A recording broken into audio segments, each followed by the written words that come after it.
Bonjour. Ça va? Oui, moi ça va. On est vraiment dans la joie du Seigneur d'être ici ce matin avec vous. Amen. La joie du Seigneur.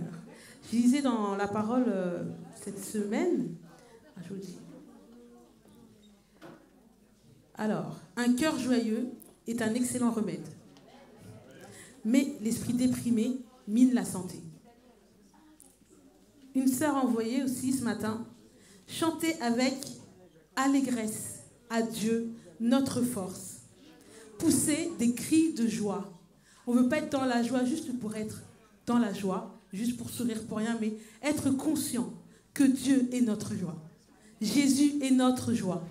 Il est tout le temps, partout avec nous. Il nous entoure de son amour, de sa paix, de sa grâce. Il est avec nous. Et on veut être conscient et joyeux, joyeux que Dieu est avec nous. Dans l'affliction, joyeux. Dans la joie, joyeux. Dans la solitude, joyeux parce que Dieu est notre tout. Jésus est notre tout. Alléluia, on peut se lever. Alléluia. Et on va le dire, autour de moi. Dieu est là autour de moi. Son amour est autour de moi. Tout ce que je vois autour de moi, c'est son amour. C'est vrai que parfois dans l'épreuve, on se dit, ouais, c'est difficile. Je ne sais pas où est-ce qu'il est Dieu.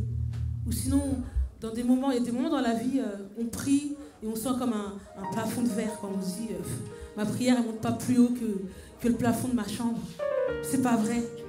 Dieu est là. Son amour est là. Amen. Amen. Autour de moi.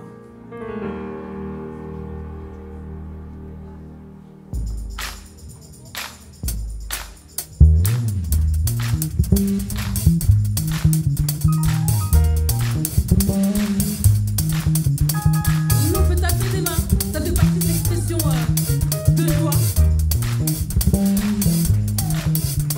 Autour de moi, tout ce que je vois c'est ton amour pour moi. Autour de moi,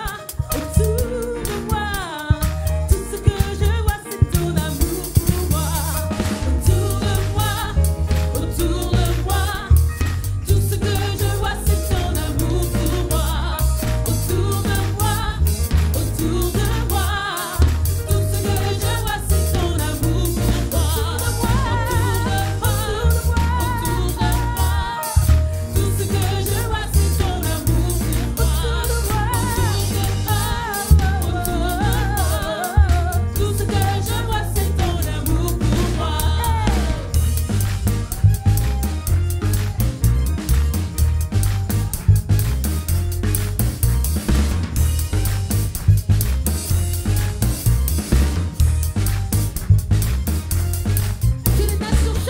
Que les nations chantent, que ton peuple crie. Que ton règne vienne, répand ton esprit.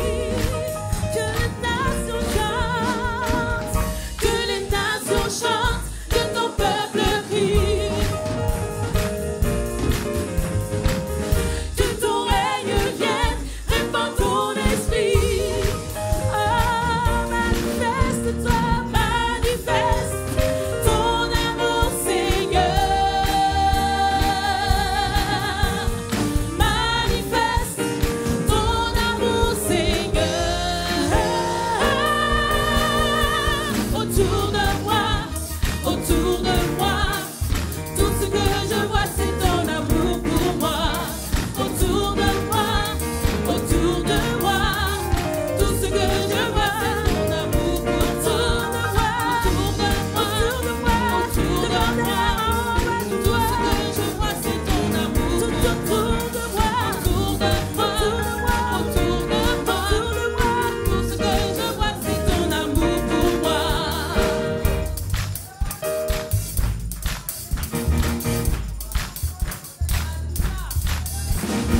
Je ne vois que ton amour autour de moi.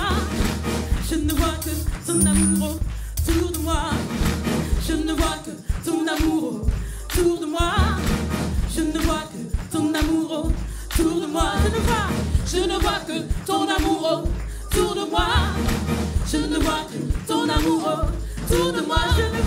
Je ne vois que ton amour autour de moi. Je ne vois que ton amour autour de moi. Je ne vois que ton amour autour de moi. Je ne vois que ton amour autour de moi.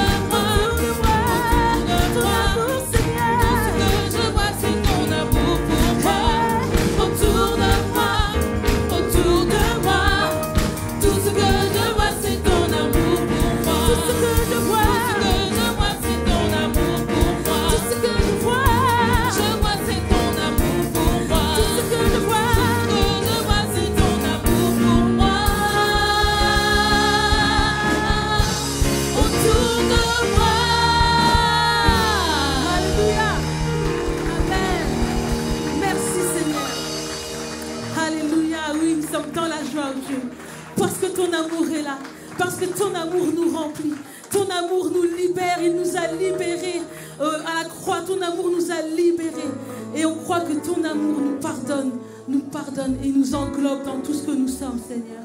Merci pour ton amour, Seigneur, Papa. Alléluia. Alléluia.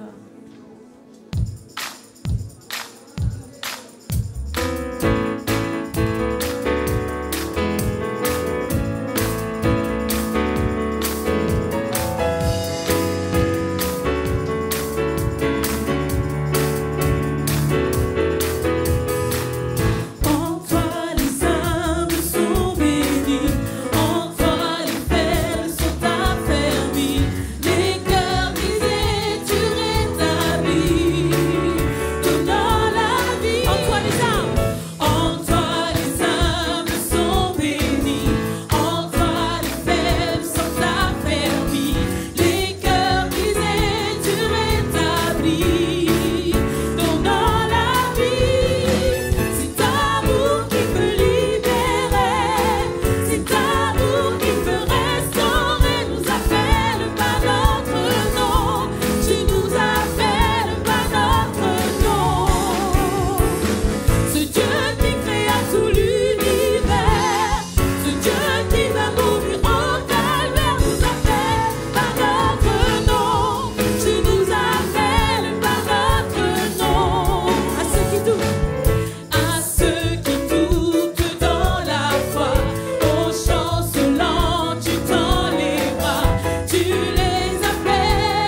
penser, imaginer. Tu vas au-delà de nos espérances. Tu vas au-delà de ce que nos yeux voient. Tu vas au-delà de ce que nos oreilles entendent. Tu vas au-delà des murs qui sont en face de nous, oh Dieu. Nous te louons, nous t'adorons. Nous te mettons au-dessus de tout, Seigneur. Alléluia. Alléluia.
Père, nous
la louange,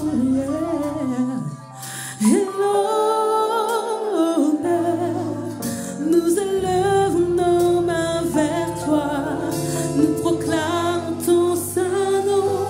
Tu mérites la louange et l'honneur. Nous élevons nos mains vers toi, nous proclamons ton saint nom. Tu mérites la louange et l'honneur.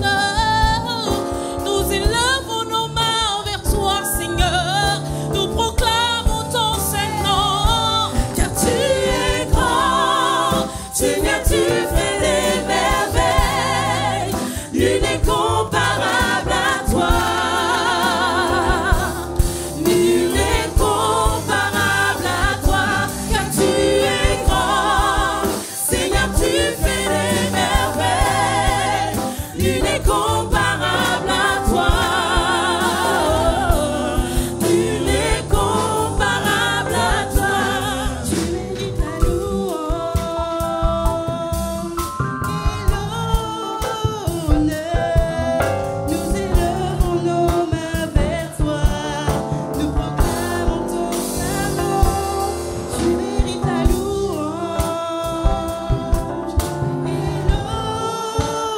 l'honneur.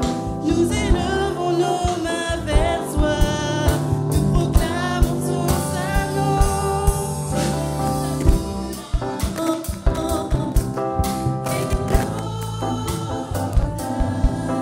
Nous élevons nos mains vers toi, nous proclamons ton saint nom. Tu mérites la louange et l'honneur. Nous élevons nos mains vers toi, nous proclamons ton saint nom. Car tu es grand, Seigneur, tu fais des merveilles, nul n'est comparable à toi. Nul n'est comparable à toi, car tu es grand, Seigneur, tu fais des merveilles, nul n'est comparable à toi. Nul n'est comparable à toi. Tu mérites la louange et l'honneur.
Jésus. Hey, Jésus.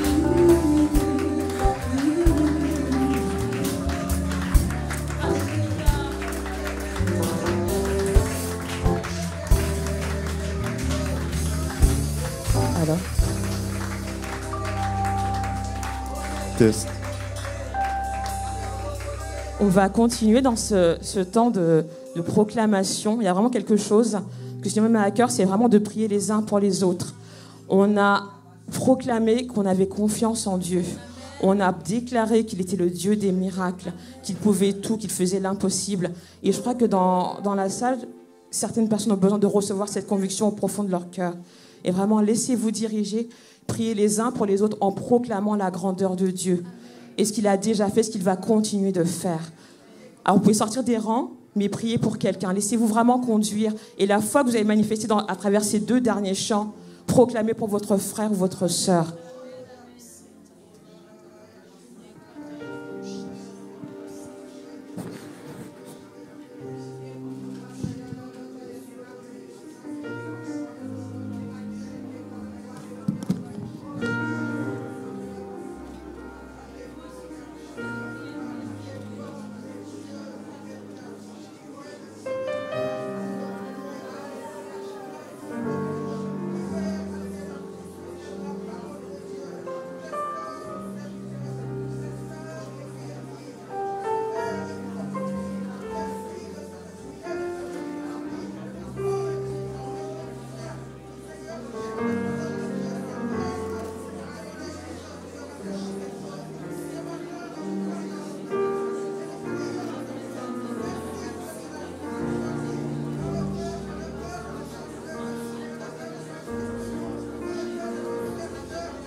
de gloire, d'honneur et de puissance. Gloire et honneur au ressuscité. Tu as vaincu le péché et la mort. Son nom est au-dessus de tous les noms.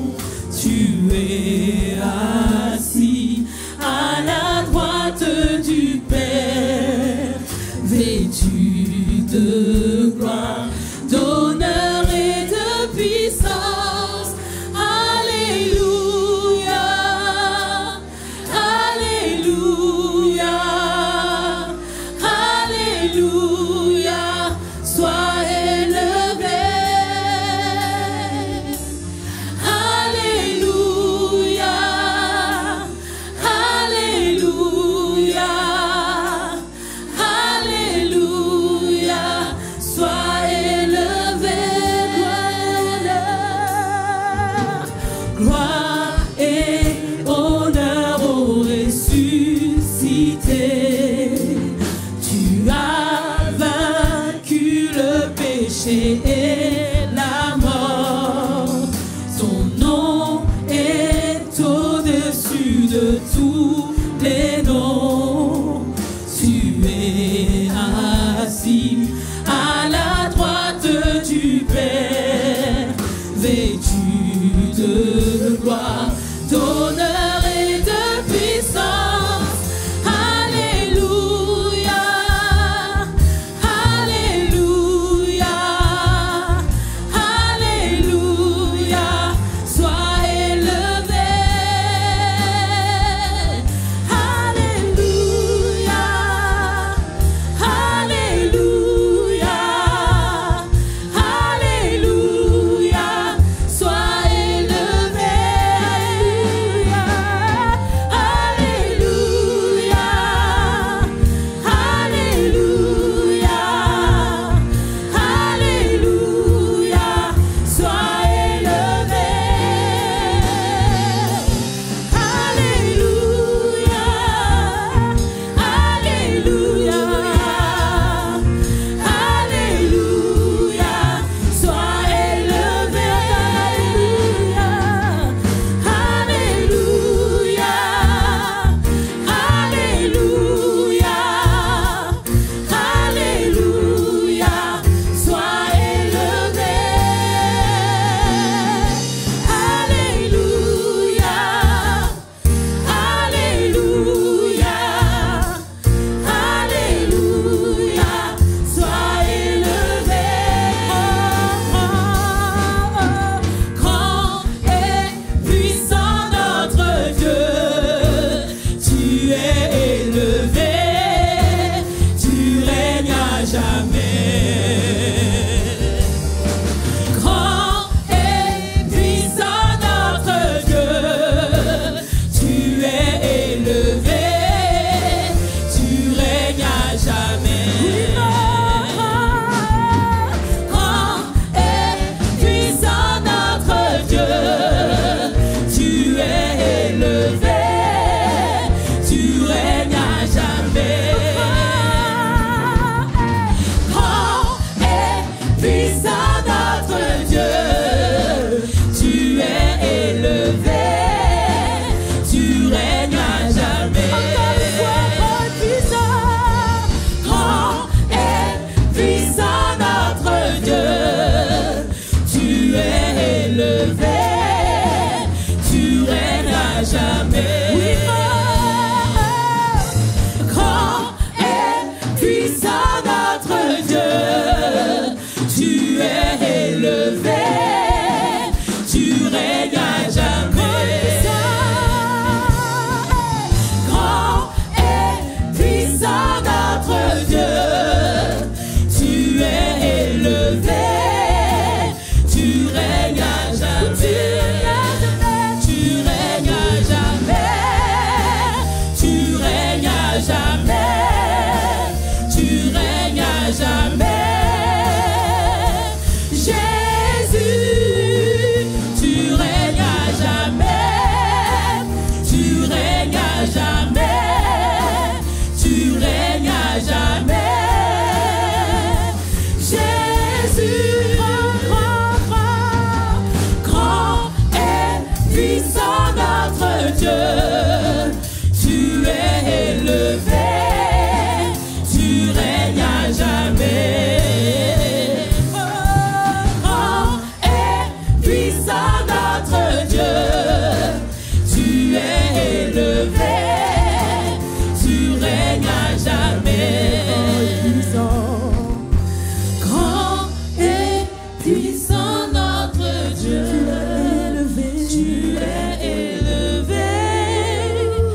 Alléluia. Oui, Seigneur Jésus, tu es grand, puissant, tu es élevé, Seigneur. Tu règnes au-dessus de toutes choses, Seigneur Jésus. Tout est sur ton contrôle, Seigneur. Tout a été mis à tes pieds, notre Dieu. Merci de ce que tu es, de ce que tu as fait, Seigneur, pour nous, Seigneur Jésus, il y a 2000 ans, Seigneur Jésus. Alors que la mort, Seigneur, a régné depuis Adam, Seigneur Jésus. Il y a 2000 ans, la vie, Seigneur Jésus, est venue, Seigneur. Et maintenant, nous avons accès à la vie, Seigneur Jésus. Cette vie extraordinaire que nous pouvons avoir en toi et pour l'éternité. Cette vie où nous pouvons contempler notre Dieu pour l'éternité. Cette vie où nous pouvons nous rapprocher de notre Créateur pour l'éternité. Dire merci pour la vie en nous, Seigneur Jésus. Alléluia. Jésus. Amen. Le Seigneur t'aime. Alléluia. Merci Seigneur. Bienvenue. Bienvenue à tous ceux qui sont dans ce lieu. Bienvenue à tous ceux qui nous regardent à travers la caméra, qui vont voir cette diffusion de ce culte. Vraiment, on vous dit, soyez les bienvenus. Est-ce qu'il y a-t-il des personnes qui viennent pour l'une ou les premières fois ici, dans notre église? Non, nous sommes en famille, très bien. Bienvenue à tous. Alors, on va commencer les annonces. On va commencer directement par MDP. Le MDP, c'est tous les mardis à 19h30. Et ce MDP, le prochain MDP qui viendra, le 3, il me semble, il y aura un MDP spécialement pour les personnes pour le personnel qui sont dans l'éducation, ceux qui s'occupent de l'éducation de nos enfants. Vous êtes éducateur ou éducateur spécialisé ou spécialisé pour l'éducation de nos enfants. On vous encourage à venir, il y aura des témoignages, il y aura des temps de prière pour ces moments, parce que nous savons que le diable est là, le diable rôde et ce qu'il veut, c'est dès l'enfance prendre nos enfants. Mais nous avons ce devoir, nous, de prier dans le lieu secret, de prier par l'arme que Dieu nous a donnée. On vous encourage à venir à ce MDP pour que nous puissions prier pour nos enfants et surtout pour ceux qui s'occupent de nos enfants. Amen.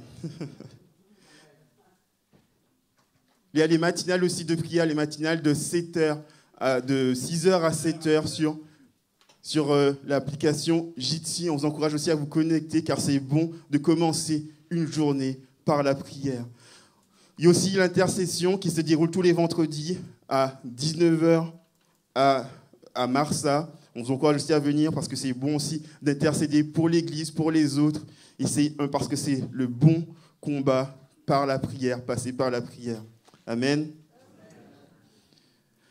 Alors, il y aura, comme vous le savez déjà, nous faisons des cours de formation sur les bases de la vie chrétienne, sur les principes et les bases de la vie chrétienne. Et le dimanche 8 mai, nous allons aborder le thème de la Bible.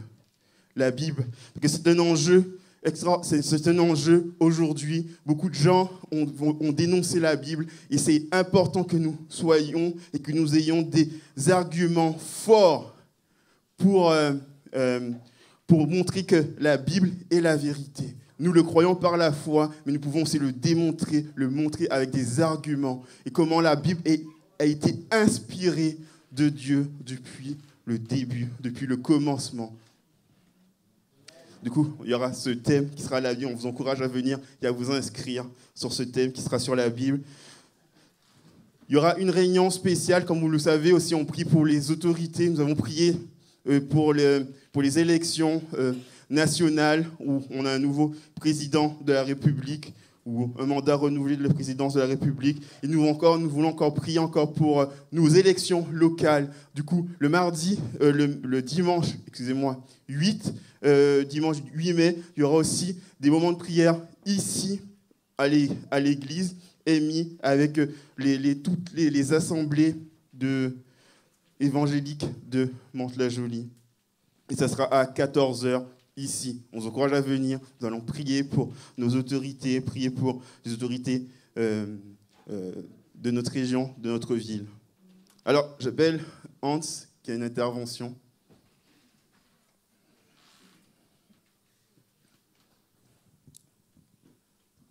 Et je demande de préparer Didier et Sylvie. Bonjour tout le monde. Pour ceux et celles qui se rappellent, le 10 novembre dernier, nous avons eu une veillée de prière sur un objectif que le Seigneur nous avait revenu au niveau de groupe maison, c'est une église vraie. Nous avons parcouru 5 lettres, V pour vérité, R, relation, A, amour, I, inspiré par le Saint-Esprit, et E, espoir. Et nous voulons toujours continuer dans cette dynamique-là avec une étape importante avant d'atteindre cet objectif, c'est la guérison. Donc, le 25 mai, le mercredi 25 mai, de 4 heures, non? De 20h30 à 4h, on peut venir ici à 4h, hein? Le 25.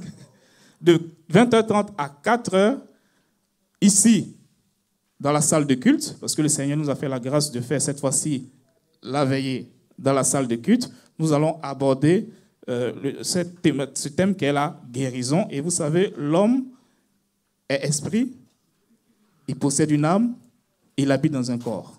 Donc nous allons parcourir ces 3 aspects en mettant en valeur les 5 lettres vérité.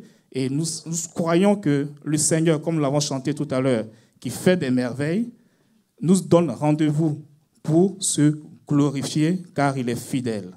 Donc, n'hésitez pas à marquer cela dans votre agenda. Le lendemain est férié, c'est le jour de l'Ascension. Donc, vous pouvez faire une grasse matinée. Donc, c'est le moment de se retrouver et ensemble pour voir vraiment la gloire de Dieu se manifester dans nos vies.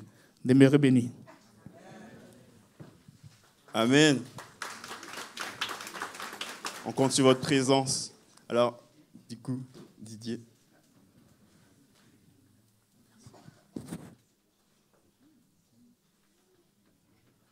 Bonjour à vous. Je suis là pour vous faire un petit point du livret construction et parler de 2 autres petites choses. Vous savez qu'on s'est donné ce devoir-là pour nous motiver tous ensemble chaque mois. Le mois dernier, le 26, quelqu'un se souvient de là où on était en termes de solde? Je ne pense pas que vous gardiez forcément, mais quelqu'un a dit quelque chose? 36, tu es très très proche. Nous étions à 36 862,46. 36 000, si on garde ce chiffre, rien que les milliers, ça suffira. Et là, au 26 avril, nous sommes à 40 327,46. Merci Seigneur, merci à vous. Il y a eu entre-temps 3 465 € exactement qui ont été donnés. Vraiment, merci pour votre fidélité, pour notre fidélité, et merci à notre Dieu qui, par temps difficile, quel que soit ce qui se passe, nous tient, et il pourvoit, il continue à nous aider, il continue aussi à nous aider à être fidèles, parce que lui, il reste toujours fidèle. La deuxième chose que je voulais vous partager, c'est il y a des gens qui n'ont pas forcément la possibilité de donner par virement. Écoutez, nous sommes dans des temps modernes, mais nous donnons encore la possibilité de donner par des moyens simples. Il y a une enveloppe qui a été redesignée, c'est très très joli, offrande d'amour. Ça permet à ceux qui veulent donner un chèque ou mettre des espèces de pouvoir le faire et d'insérer ça dans l'urne, la boîte blanche qui est là. Donc c'est toujours tout à fait possible parce qu'on a entendu dire que certaines personnes ne pouvaient pas donner leurs offrandes parce que voilà, elles préféraient le faire en numéraire, c'est-à-dire en espèces, et ne trouvaient pas forcément les paniers, on ne fait plus passer les paniers, on ne fait plus passer les corbeilles. Mais rassurez-vous, il y a toujours la possibilité de le faire dans l'urne qui est là et avec les enveloppes que vous allez prendre derrière. Et ben, ce que j'allais dire en dernier, notre Dieu a été toujours fidèle jusqu'à présent. Il faut que nous continuions aussi à être fidèles. Nous avions vu combien sur 2020, ce n'est pas un point que je vais vous faire des finances, mais sur 2021, Dieu a été vraiment favorable pour notre Église émise. Nous constatons qu'il y a eu une certaine bascule des offrandes, des dîmes, vers le tronc construction. C'est toujours bon de donner, c'est vrai, mais nous invitons aussi, nous tous, à continuer à être fidèles dans nos dîmes et nos offrandes. Apportons dans la maison de notre Dieu, parce qu'il est le grand Dieu. À lui appartiennent l'or et l'argent. Quand nous créons justement des points de contact dans toutes nos, et je finirai avec ça, des points de contact avec notre Dieu dans tous les domaines de notre vie, dans notre âme, dans notre esprit, dans notre cœur, dans notre corps, dans ce que nous possédons, dans tout, Dieu, il sait, il fait aussi sa part de la chose. Donc restons fidèles. Merci à vous et merci à notre Dieu.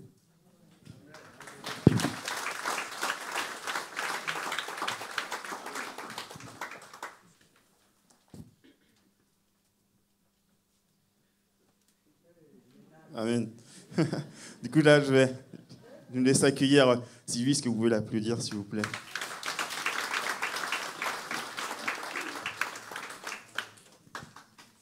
Bonjour, c'est Sylvie, pas Sylvie. Du coup, je viens faire une annonce par rapport à la librairie. On a reçu plusieurs cadeaux, idées cadeaux pour la fête des mères, aussi pour les baptêmes ou pour les anniversaires. Du coup, si vous êtes curieux ou si vous avez envie d'acheter quelque chose, vous pouvez retrouver tout ça à la sortie, au niveau du comptoir de librairie. Voilà, merci. Bon cul. Désolé. Okay. Si vous souhaitez devenir membre ou avoir un entretien pastoral, nous vous mettons à votre disposition des fiches contact qui sera qui est derrière à l'extérieur, des fiches contact pour avoir un entretien pastoral ou pour devenir membre de l'église où vous voulez voir le pasteur. Tout ça, c'est possible à travers la fiche contact. Mettez vos coordonnées, on s'engage à vous appeler dans la semaine. Aussi, on vous demande, on va laisser maintenant le temps à la parole de Dieu. Veuillez couper vos téléphones. Si vous avez même des petits bébés, ces petits bébés font un peu trop de bruit, vous avez une nurserie derrière, si vous pouvez amener vos petits bébés là-bas s'ils font un peu trop de bruit. Maintenant, nous allons laisser incliner nos cœurs pour la parole de Dieu et laisser Dieu venir nous transformer, le Saint-Esprit venir nous changer par le nom puissant de Jésus. Amen.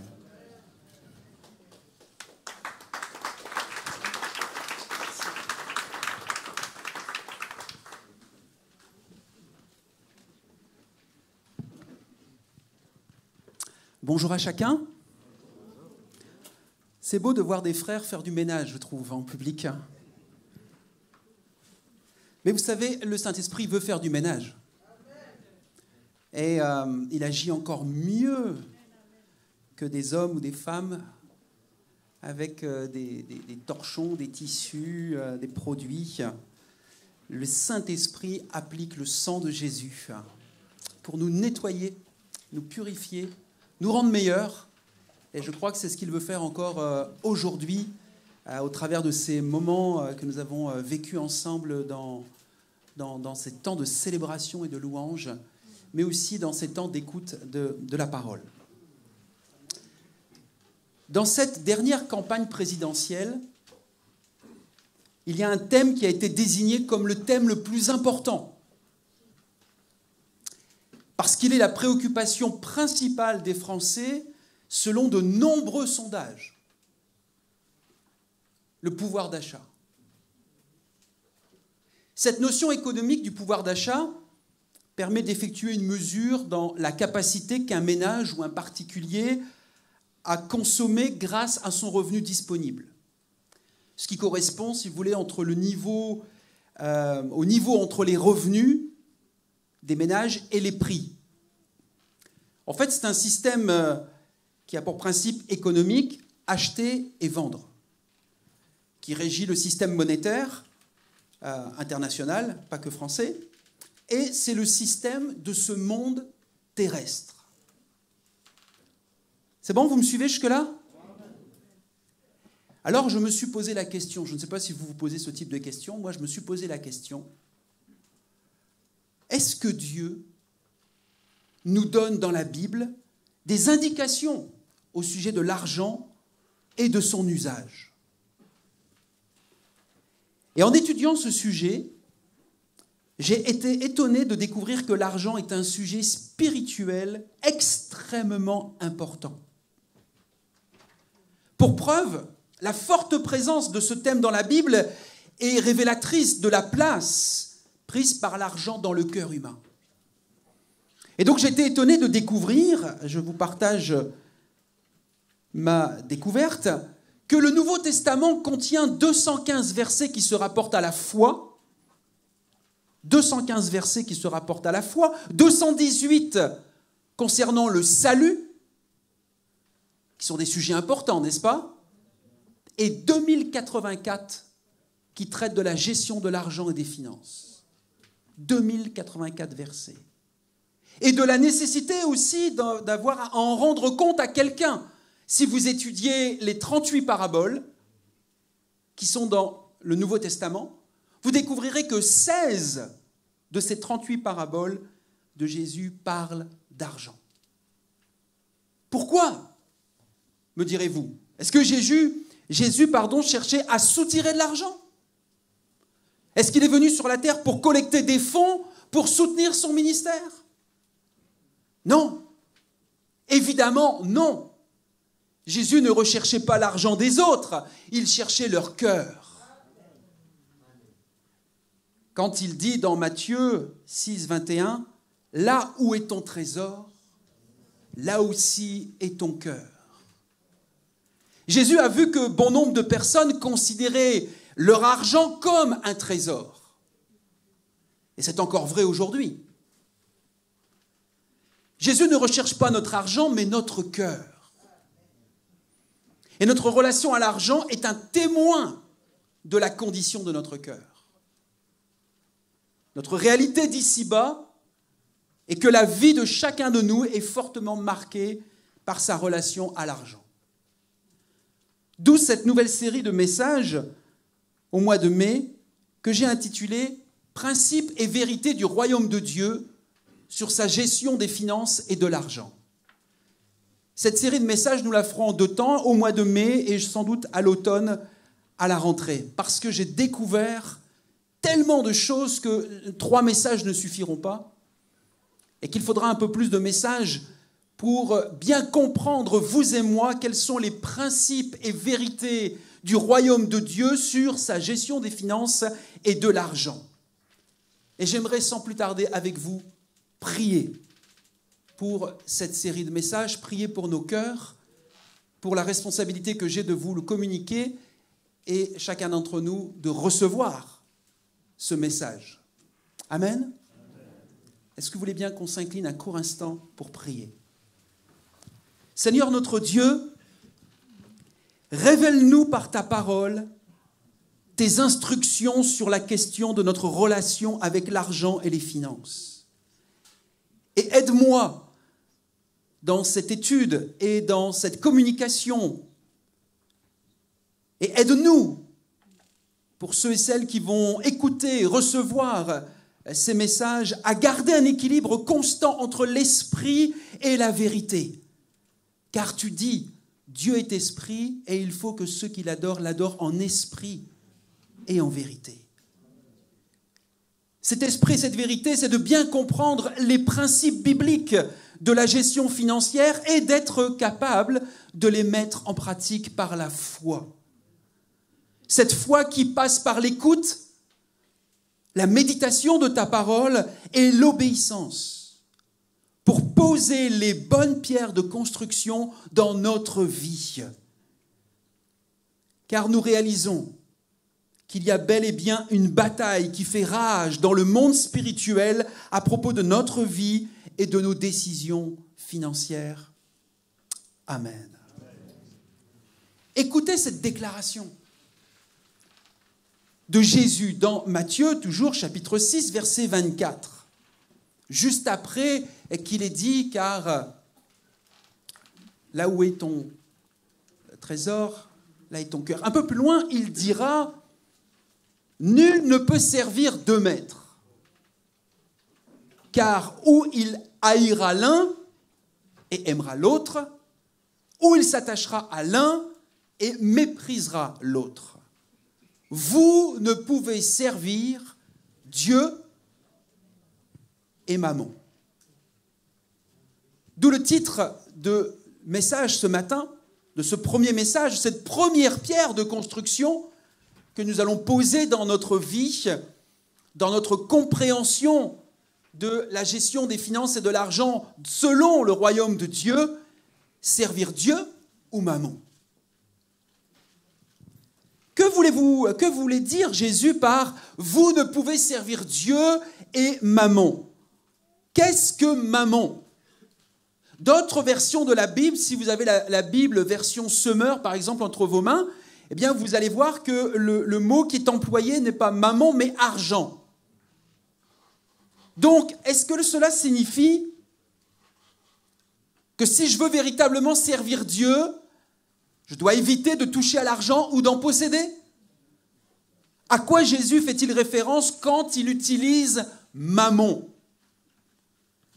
Voyez-vous, Jésus lui donne une place diamétralement opposée à Dieu. Mammon est anti-Dieu. Écoutez bien, je pense que ce message et cette série de messages peut être libératrice pour un grand nombre d'entre nous.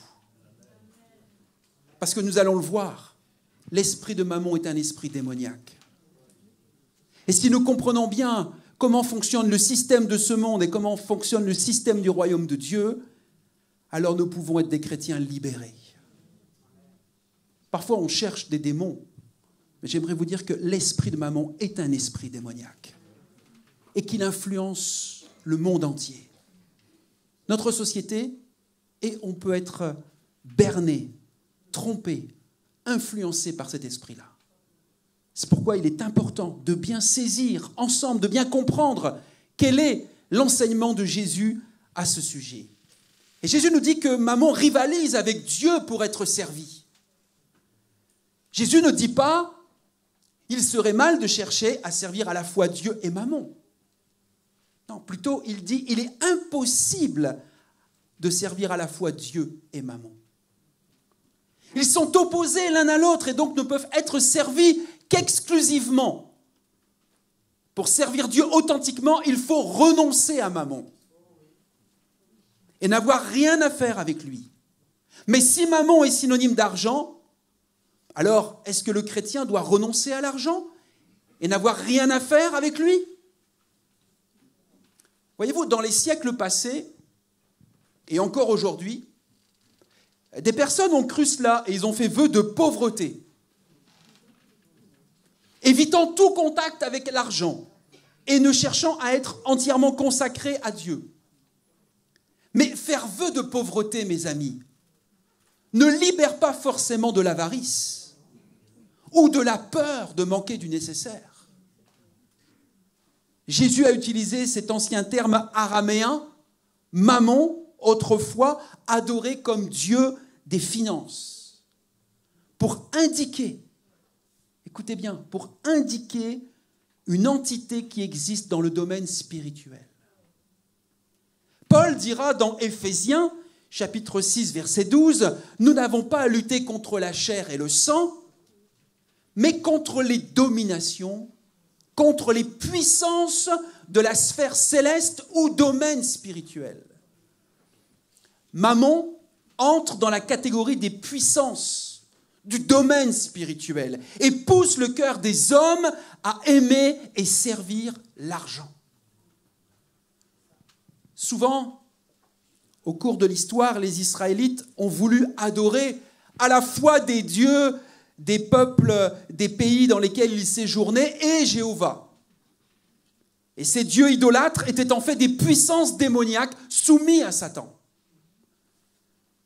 qui avait le pouvoir de tromper les hommes et de les amener à les adorer. Il s'appelait, peut-être l'avez-vous déjà lu, il s'appelait Baal, Astarté, Kémosh, Moloch, Dagon, Mammon.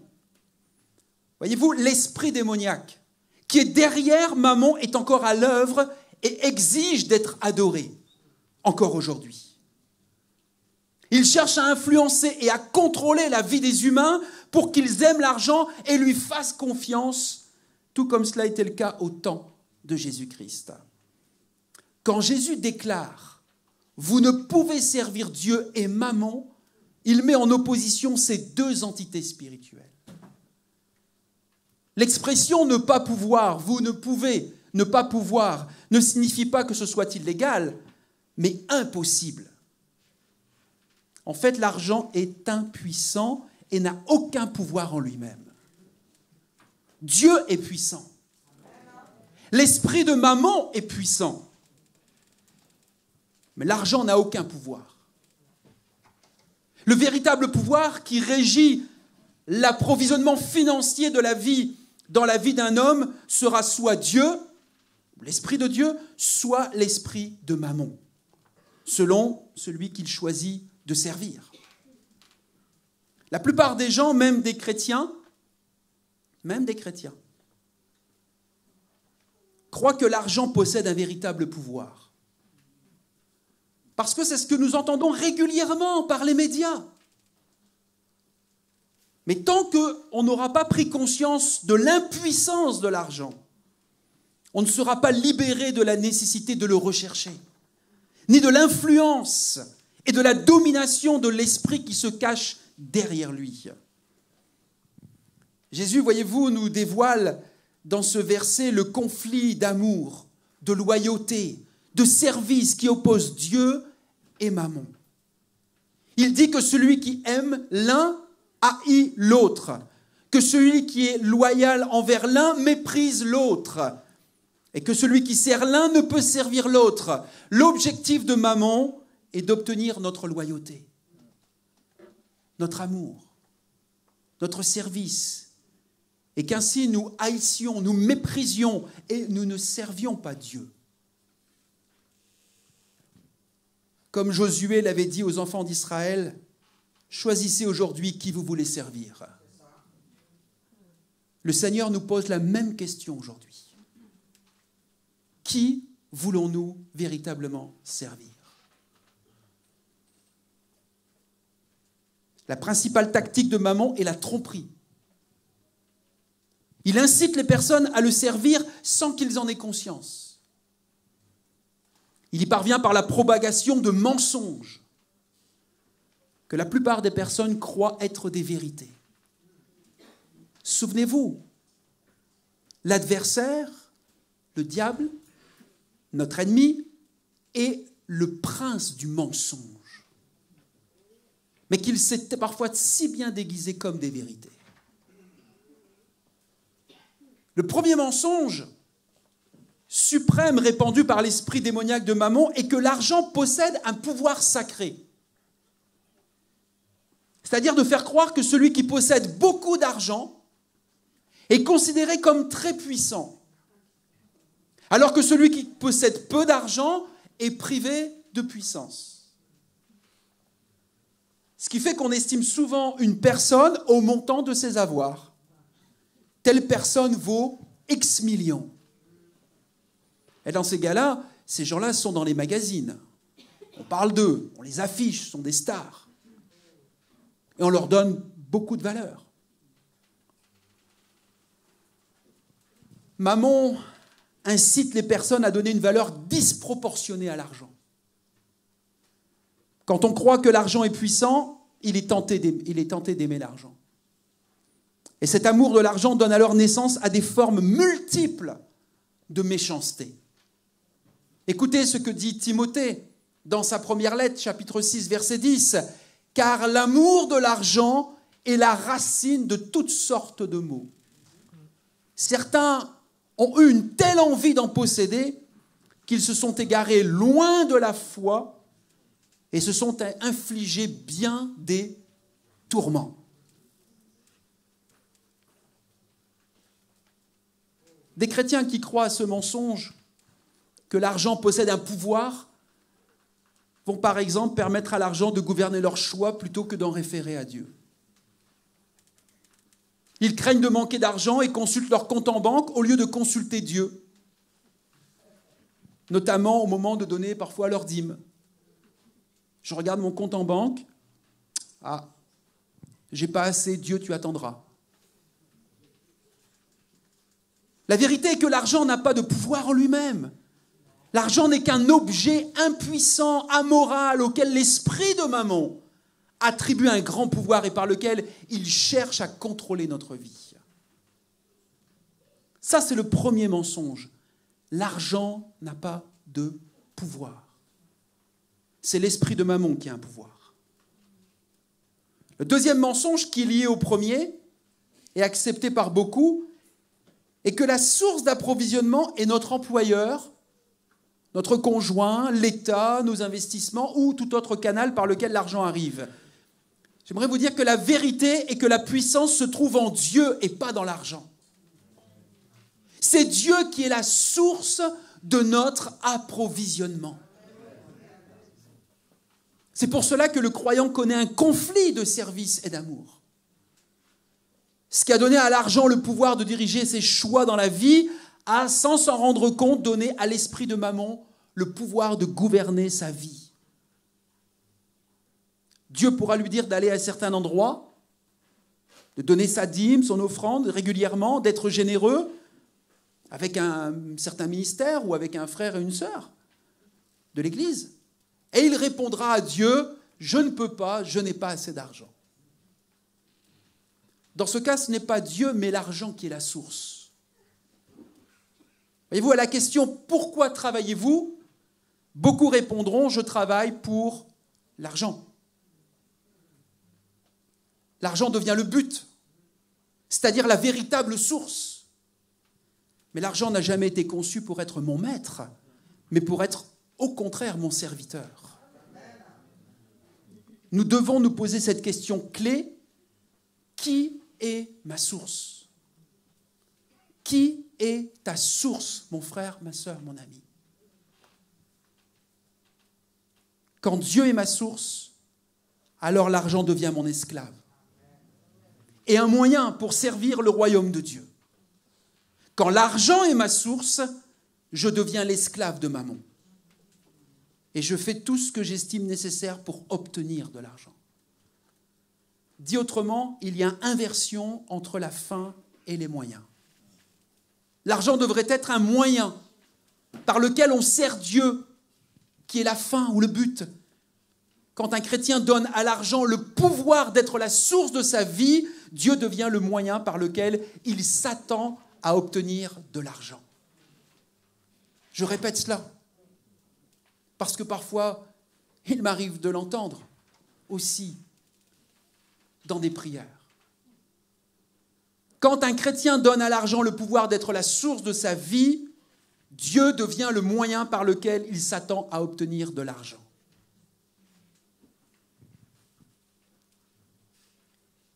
Vous n'avez pas assez d'argent? Nous allons utiliser Dieu et les principes divins pour obtenir de l'argent. Quand vous aurez de l'argent, vous serez satisfait. Et ça, mes amis,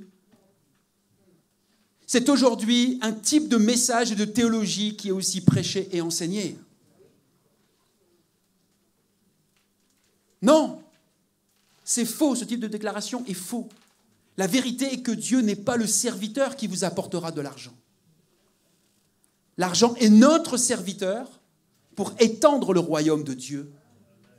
Et Dieu est notre maître. Nous sommes ses gérants. Vous et moi, nous sommes ses gérants appelés à administrer l'argent sous sa direction. Et si Dieu est véritablement ma source, alors mon employeur, mes investissements, mon compte en banque ou mon conjoint ne sont que des canaux par lesquels Dieu m'approvisionne. Ce n'est pas un souci que ta femme gagne plus que toi. Il n'y a pas beaucoup d'amen chez les frères.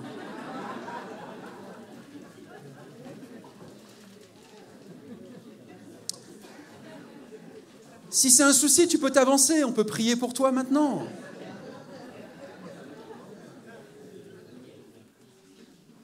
Mais si tu comprends bien que ton conjoint, ton épouse, ton époux, hier nous on a eu une bonne nouvelle, notre fils aîné, Benjamin, va signer son premier CDI de sa carrière. On lui dira que vous l'avez encouragé. Et on se réjouit avec lui. Mais ce n'est pas sa société qui est son employeur. Et je vais lui rappeler, c'est Dieu qui a pourvu.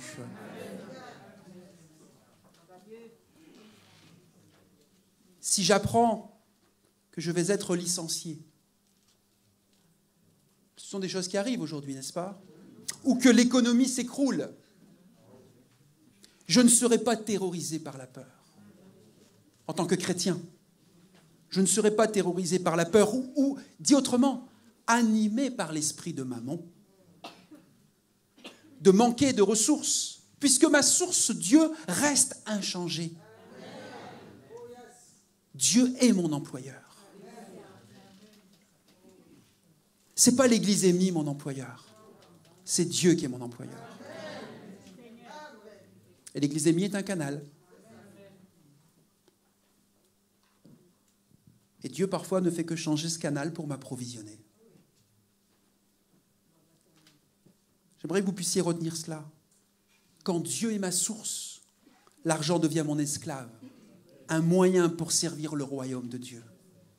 Mais quand l'argent est ma source, Dieu ne sera pas mon esclave pour m'apporter de l'argent.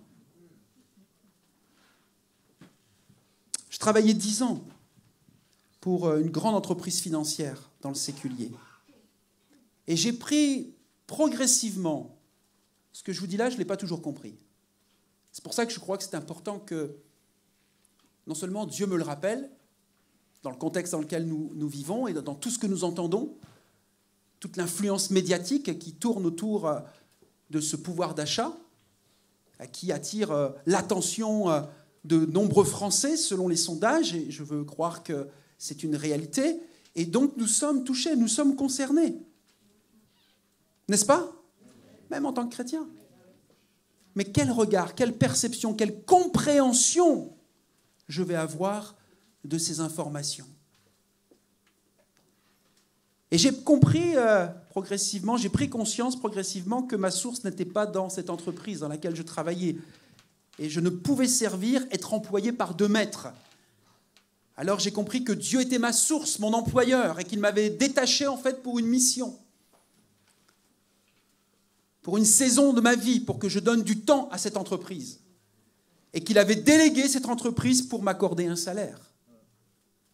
Et quand j'ai démissionné pour aller me former 3 ans dans un institut de théologie, puis de m'engager pleinement pour le ministère pastoral, Dieu est resté ma source. Et j'ai eu confiance qu'il allait trouver d'autres canaux pour pourvoir à mes besoins financiers. Des membres de ma famille, lorsqu'ils ont su que nous partions nous former pour devenir pasteurs, c'était déjà quelque chose d'assez bizarre pour eux. Ça a été, vous voyez, c'est assez symptomatique, parce qu'ils ne sont pas encore chrétiens. Ils m'ont tout de suite demandé, mais comment tu vas être payé? Qui c'est qui va te payer? Alors je dis, c'est l'Église par les fidèles qui sont dans l'Église et qui donnent. Comment tu es sûr qu'ils vont toujours donner? Oui, c'est un concept pour eux. Vous savez, même pour certains banquiers aujourd'hui, lorsqu'ils étudient des dossiers pour les églises évangéliques, entre autres, sont interpellés et ils savent pas toujours, ils comprennent pas toujours comment ça fonctionne. Hein. Parce que nous, on est dans le domaine du royaume de Dieu et de la foi. C'est sûr que rien ne nous garantit que les uns et les autres, vous allez continuer à donner votre dîme et vos offrandes. Mais c'est parce que nous croyons que Dieu est notre source. Et si chaque chrétien comprend bien que Dieu est sa source, alors il ne sera pas esclave de l'argent. Il n'aura pas peur de certaines situations qui peuvent nous faire peur aujourd'hui. Tant que nous n'aurons pas pris conscience de l'influence de l'esprit de Mammon sur notre vie, nous ne serons pas capables de reconnaître tous les domaines où l'ennemi peut avoir accès à nos émotions par l'amour de l'argent. C'est pourquoi il est important, et je vais terminer avec ça, d'identifier l'influence de l'esprit de Mammon, de cet esprit Parce que si nous l'identifions, mais je crois que c'est un premier pas en vue d'une libération, d'une guérison. Ça peut vous paraître bizarre aujourd'hui, peut-être que certains ne m'aimeront plus après cette série de messages, mais j'aimerais vous dire, je me sais et je me sens aimé par Dieu. Alors si vous ne m'aimez plus, bah, tant pis, mais moi je vous aurais partagé la vérité de la parole de Dieu sur un domaine qui est extrêmement important aujourd'hui et dont on ne doit pas priver les chrétiens, quel que soit leur âge. Ils doivent avoir une bonne et saine compréhension de ce domaine de la gestion des finances et de l'argent. Alors, je vais vous donner 10 symptômes de l'influence de l'esprit de Mammon. Parce que vous pouvez vous poser la question, est-ce que je suis influencé par l'esprit de Mammon? Vous avez raison de vous poser cette question.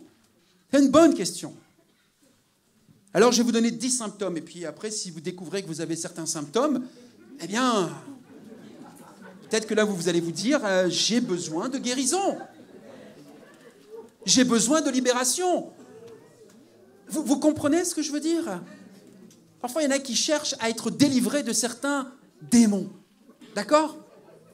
Mais j'aimerais vous dire que celui-là, il s'en est un puissant de démon. Et quand il tient des chrétiens, mais il est tellement vicieux, qui est subtil, qu'on a un peu plus parfois du mal à le déceler. Et pourtant, il est tellement agissant aujourd'hui. Tellement agissant. Alors, on va être attentif à ces symptômes et puis on va se laisser interpeller par le Saint-Esprit. Parce que le Saint-Esprit veut nous guérir. Il veut nous délivrer.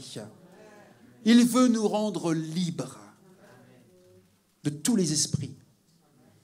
Premièrement, premier symptôme que je découvre, et qui m'a déjà affecté, donc croyez bien que j'ai eu besoin et que j'ai peut-être encore besoin de guérison sur ces sujets-là. C'est le souci et l'anxiété à propos de l'argent. Premier symptôme.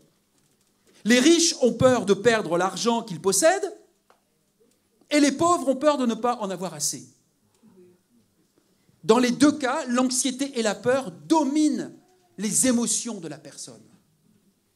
Et quand nous écoutons l'auteur du Proverbe 30, versets 7 à 9, c'est très intéressant. Quand il dit « Éternel, je te demande 2 choses. Ne me les refuse pas avant que je meure.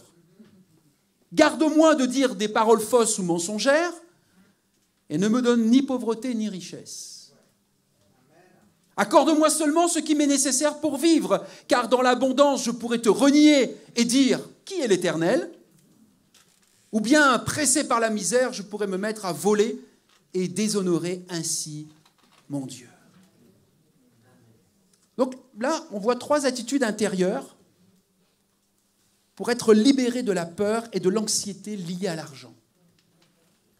La première attitude, je vais essayer de vous dire ça dans la simplicité, c'est que ce que j'ai, je l'ai reçu comme un don de Dieu, mon Père céleste qui m'aime.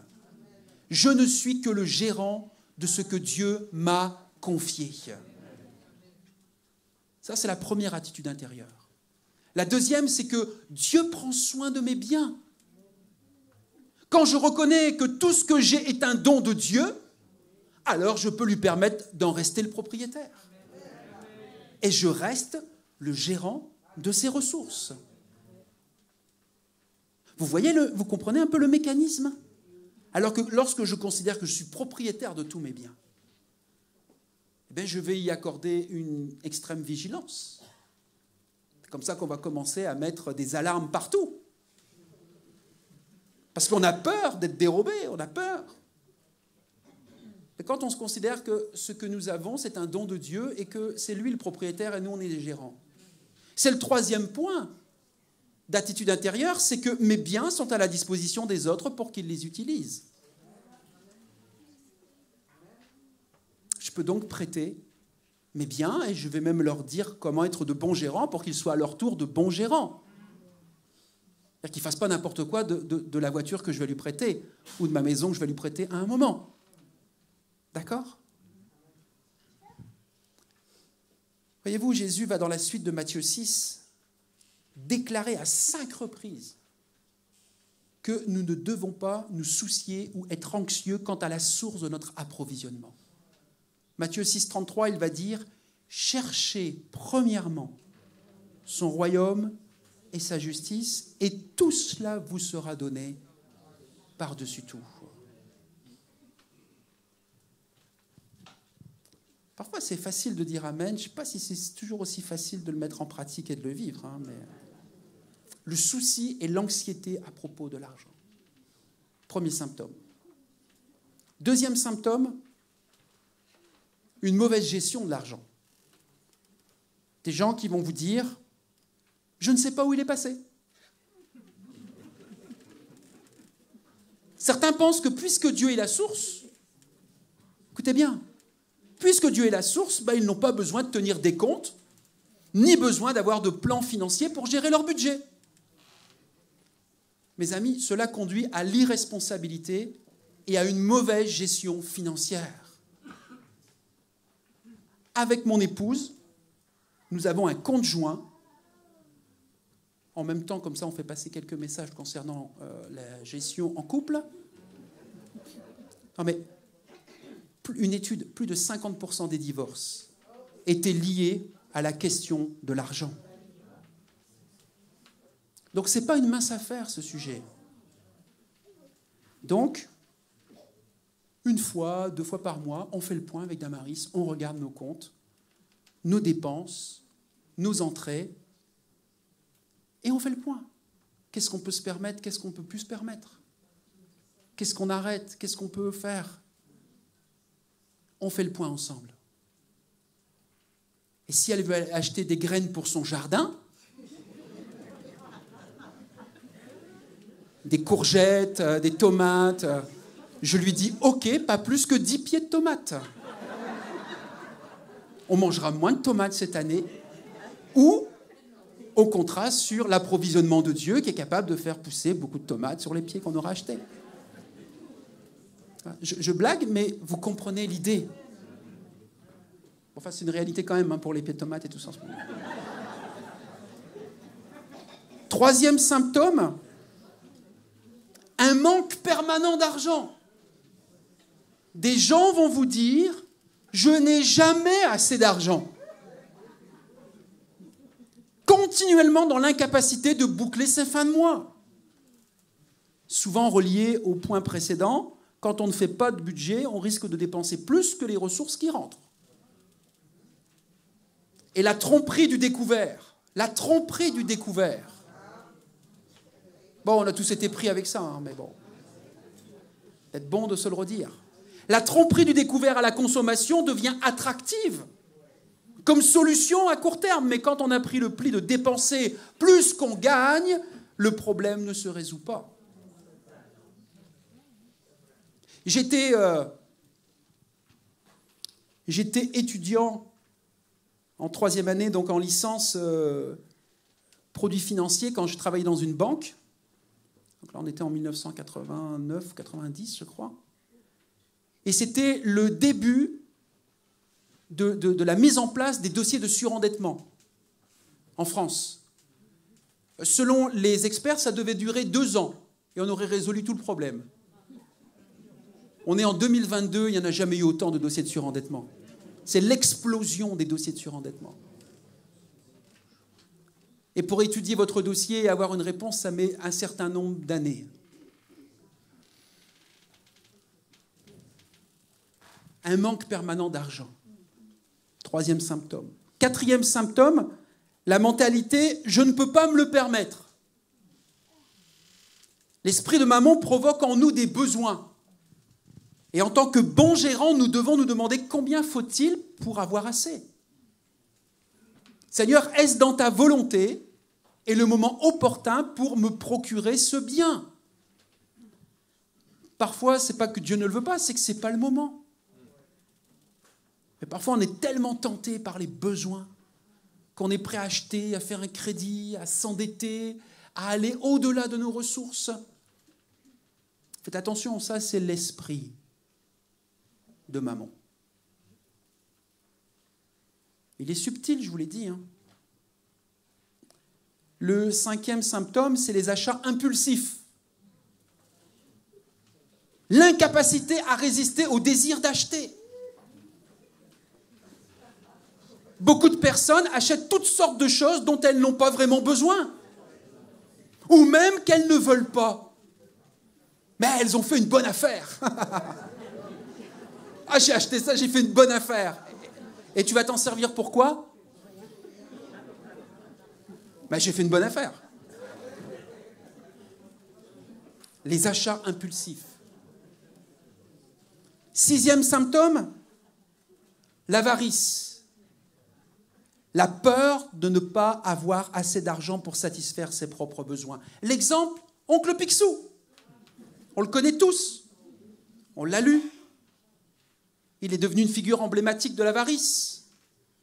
Et ce besoin de s'agripper à l'argent, la peur de donner la dîme ou l'offrande, est un symptôme d'une soumission à l'esprit de Mammon. Je vous ai dit, avec mon épouse, on fait nos comptes. C'est en début de mois que nous donnons notre dîme, pas à la fin du mois. Parce que si on devait attendre la fin du mois, on ne donnerait pas grand-chose. Donc on donne notre dîme à Dieu, et ensuite on gère notre budget pour faire attention entre nos dépenses et nos rentrées. Mais parfois, si j'attends la fin du mois, ben c'est sûr que tu vas dire à Dieu, ben, attends le mois prochain, puis attends le mois prochain. Parce que des besoins, nous en aurons toujours. 7e symptôme, l'avidité. Ce désir immodéré d'acquérir, de posséder toujours plus que ce que l'on a. Voyez-vous la parabole du riche insensé qui ne cessait de construire pour amasser au point de perdre son âme parce qu'il avait placé plus sa confiance dans ses biens qu'en Dieu. Nous devons faire attention à ce symptôme de l'avidité. 8e symptôme, l'insatisfaction. Savoir comment vivre avec beaucoup ou avec peu, comme le dit l'apôtre Paul dans Philippiens, où il précise qu'il s'est contenté, parce qu'il a été parfois dans l'abondance, mais à d'autres moments, il a été dans la disette. Mais quelle que soit la situation, il savait s'en contenter. Un pasteur théologien très connu qui s'appelle A.W. Tozer a écrit « Dans le cœur de l'homme, les biens matériels ont pris le pouvoir. Maintenant, les hommes n'ont aucune paix en leur cœur, car Dieu n'y est plus roi. Notre Seigneur n'est pas venu pour détruire, mais pour sauver. Tout ce que nous lui confions est en sécurité, mais tout ce qui ne lui est pas confié ne peut pas être réellement en sécurité. » Voyez-vous, le secret du contentement ne se découvre pas, il s'apprend un peu plus chaque jour. 9e symptôme, être esclave des dettes. Le système de ce monde encourage l'endettement personnel par l'emploi de nombreuses cartes de crédit. Les dettes sont l'un des principaux mécanismes utilisés par l'esprit de Mammon pour maintenir les personnes en esclavage. Utiliser le crédit à bon escient, c'est un art qu'il est possible d'apprendre.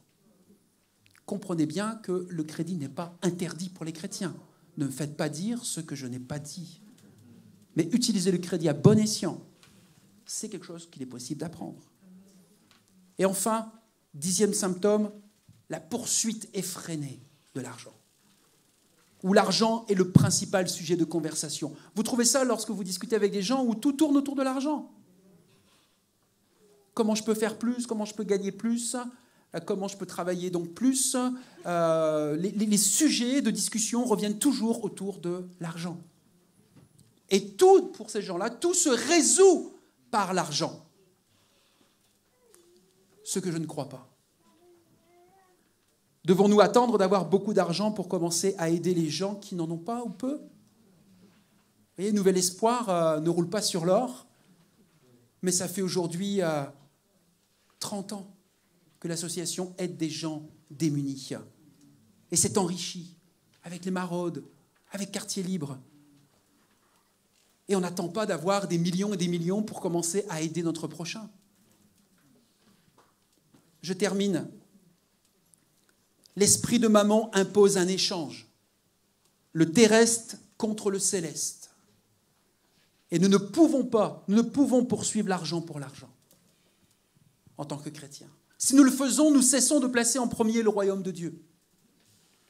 Un gérant ne doit jamais négliger sa gérance. C'est ce que nous sommes appelés à être, des gérants, des bons gérants. N'imaginons pas un seul instant que nous puissions servir le royaume de Dieu sans mettre nos finances à son service.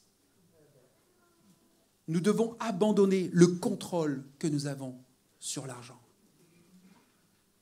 Voyez-vous, l'amour est la nature caractéristique de Dieu. Et c'est aussi ce qui dirige sa façon à Dieu de traiter chez nous l'amour de l'argent.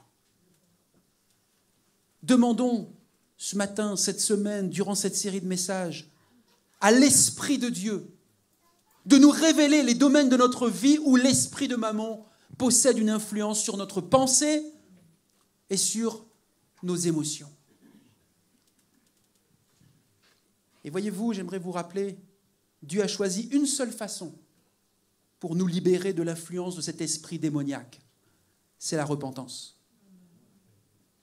Il n'y a qu'une seule façon pour être libéré de l'influence de cet esprit démoniaque, c'est la repentance. C'est reconnaître devant lui, devant les symptômes que je puis vous indiquer, notre immaturité, notre incapacité à vivre indépendamment de lui, de nous détourner des valeurs et d'un mode de vie éloigné de Dieu, sans chercher d'excuses ni tenter de nous justifier, mais juste de nous en remettre à son amour. Dieu nous aime. Dieu est notre source et il veut notre bonheur. Et quand nous comprenons les principes bibliques sur ce sujet extrêmement important de l'argent et des finances, nous pouvons vivre d'une manière beaucoup plus libérée. C'est ce que j'ai réalisé, c'est ce que je réalise. Et ce que je veux communiquer au travers de ces différents messages de ce mois de mai et où on se retrouvera sur cette thématique. Père, on te remercie pour ta parole qui est la vérité. Elle veut nous enseigner, elle veut nous rappeler sur un sujet extrêmement important dont le monde s'est saisi puisque celui qui dirige le monde, le prince de ce monde, est aussi le père du mensonge. Et il tente de faire croire à l'humanité et parfois en influençant également l'Église et des chrétiens que l'argent a un pouvoir. Mais en fait, nous réalisons et nous comprenons ce matin que c'est l'esprit qui est derrière ça. L'esprit de Mammon, l'esprit démoniaque qui a un pouvoir et qui est puissant.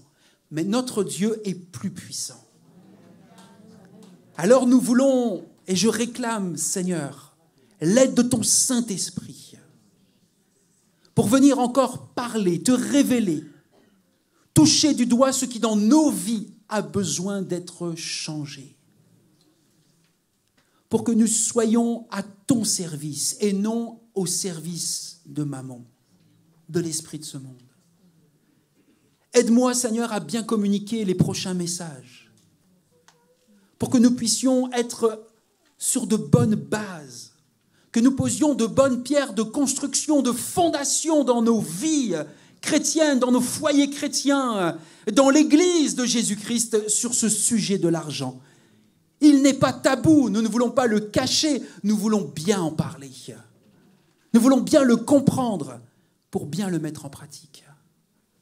Alors merci pour ton aide, merci pour ta grâce, merci pour ton influence, Saint-Esprit, qui ira jusque dans nos maisons, nous parler, nous interpeller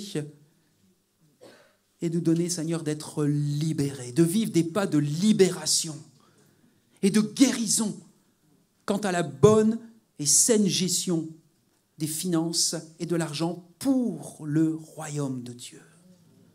Pour le royaume de Dieu. Parce que nous vivons pour ce royaume.